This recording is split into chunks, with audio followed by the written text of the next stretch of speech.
Assalamualaikum warahmatullahi wabarakatuh. Halo guys, ketemu lagi dengan saya Yoga Rifansya Putra dari Universitas Bungata Padang. NPM 181001112111231. Kali ini saya akan menyampaikan bab 4 dari pengantar makroekonomi, yaitu model perekonomian dua sektor. Pendahuluannya, perekonomian dua sektor adalah interaksi antara pelaku ekonomi dengan asumsi bahwa dalam perekonomian tersebut hanya ada dua pelaku ekonomi, yaitu sektor rumah tangga dan sektor perusahaan. Perekonomian dua sektor merupakan model perekonomian yang tidak melakukan hubungan ekonomi dengan dunia internasional. Perekonomian dua sektor, perekonomian tertutup sederhana.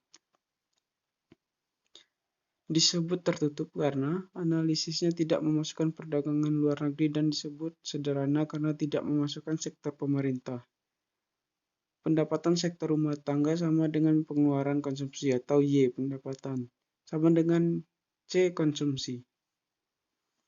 Berikut adalah bagian dari perekonomian dua sektor. Model perekonomian. Keterangan yang pertama, kegiatan perekonomian antara sektor rumah tangga dan sektor perusahaan terjadi di suatu tempat yang disebut pasar. Sektor rumah tangga menawarkan faktor produksi atau input kepada sektor perusahaan melalui pasar input. Hasil penawaran input kepada sektor perusahaan, sektor rumah tangga memperoleh pendapatan yang berupa adalah uang. 4. Pendapatan bagi sektor rumah tangga akan digunakan untuk membeli output yang dihasilkan oleh sektor perusahaan. Disebut dengan pengeluaran konsumsi rumah tangga. Yang kelima, hasil penjualan output kepada sektor rumah tangga, sektor perusahaan memperoleh pendapatan berupa uang sebesar pengeluaran konsumsi rumah tangga. Hubungan antara konsumsi dan pendapatan. Pada pendapatan yang rendah, rumah tangga akan mengambil tabungan. Kenaikan pendapatan akan menaikkan pengeluaran konsumsi. Pada pendapatan yang tinggi, rumah tangga akan menabung. Pendapatan sektor rumah tangga sama dengan pengeluaran konsumsi. Atau Y sama dengan C. Y pendapatan, C konsumsi. Hubungan antara konsumsi, pendapatan, dan tabungan. Masyarakat yang semakin modern, ketidakpastian, diantisipasi dengan tindakan berjaga-jaga pada masa sekarang. Mengalokasikan sebagian pendapatan yang tidak digunakan untuk konsumsi, yaitu untuk tabungan. Perekonomian dua sektor yang modern, pendapatan yang diperoleh sektor rumah tangga yang digunakan sebagai untuk pengeluaran konsumsi dan sebagian untuk pengeluaran tabungan. Pendapatan sektor rumah tangga sama dengan pengeluaran konsumsi ditambah tabungan, atau Y sama dengan C ditambah S. Pengalokasian sebagian pendapatan untuk pengeluaran tabungan dapat dilakukan dengan cara, yang pertama, menyimpan uang tunai di rumah, opportunity cost of holding money.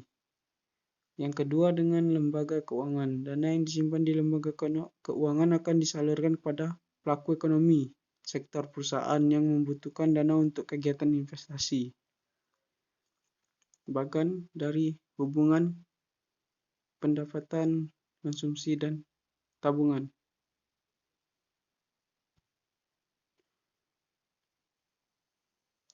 Lembaga keuangan adalah lembaga yang menghubungkan antar pelaku ekonomi, sektor rumah tangga, dan perusahaan dalam melakukan interaksi ekonomi.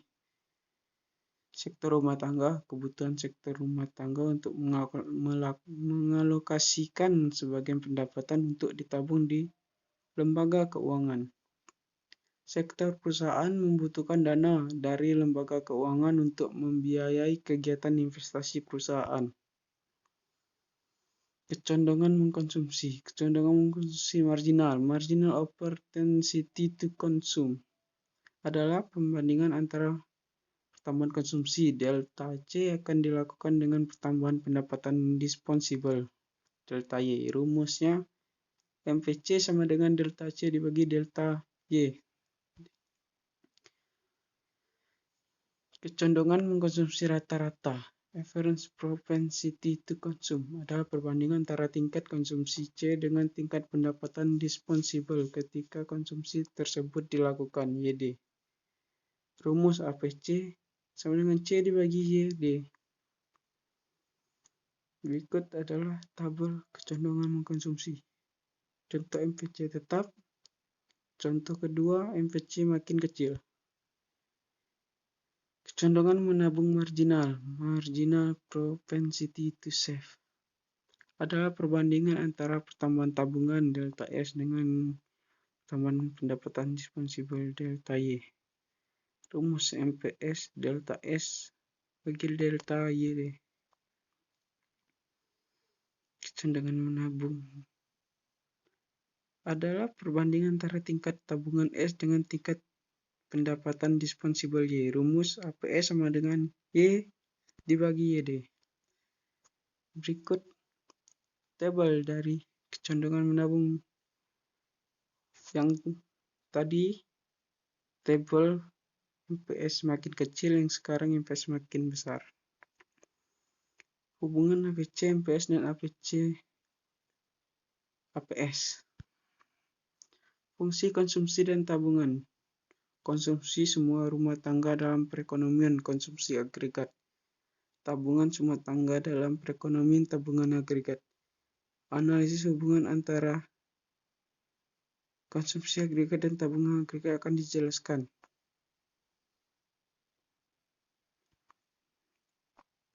Fungsi konsumsi dan tabungan. Fungsi konsumsi kurva yang menggambarkan sifat hubungan di antara tingkat konsumsi rumah tangga dalam perekonomian dengan pendapatan nasional atau pendapatan disponible perekonomian tersebut. Persamaan C sama dengan A tambah BY atau C sama dengan A tambah B YD. Keterangannya adalah konsumsi rumah tangga. A adalah konsumsi rumah tangga pada ketika pendapatan nasional adalah 0. B kecondongan konsumsi marginal. Y pendapatan nasional. YD pendapatan disposable. Fungsi tabungan adalah kurva yang menggambarkan sifat hubungan antara tingkat rumah tangga dalam perekonomian dengan pendapatan nasional. Perekonomian tersebut persamaan S sama dengan min A tambah dalam kurung A kurang B dikali Y. Atau S sama dengan min A tambah 1 kurang B kali YD. Keterangannya seperti yang sebelumnya. Berdasarkan pada tabel sebelumnya, maka pendapatan yang diketahui fungsi konsumsi dan fungsi tabungan itu F konsumsi C sama dengan 90 tambah 0,75 Y. Faktor penentu. Tingkat pendapatan rumah tangga. 2 kekayaan telah terkumpul. 3 suku bunga. 4 sikap berhemat. 5 keadaan perekonomian. 6 distribusi pendapatan. Dan 7 persediaan tidaknya dana pensiun yang mencukupi. Fungsi investasi adalah kurva yang menggambarkan hubungan antara tingkat investasi dan tingkat pendapatan nasional. Bentuk investasi, bentuk sejajar dengan sumbu datar. Investasi otonom, pembentukan modal tidak dipengaruhi oleh pendapatan nasional. Bentuk naik ke atas ke sebelah kanan, investasi mempengaruhi pendapatan nasional. Bentuk naik ke atas ke sebelah kanan, berarti investasi mempengaruhi pendapatan nasional.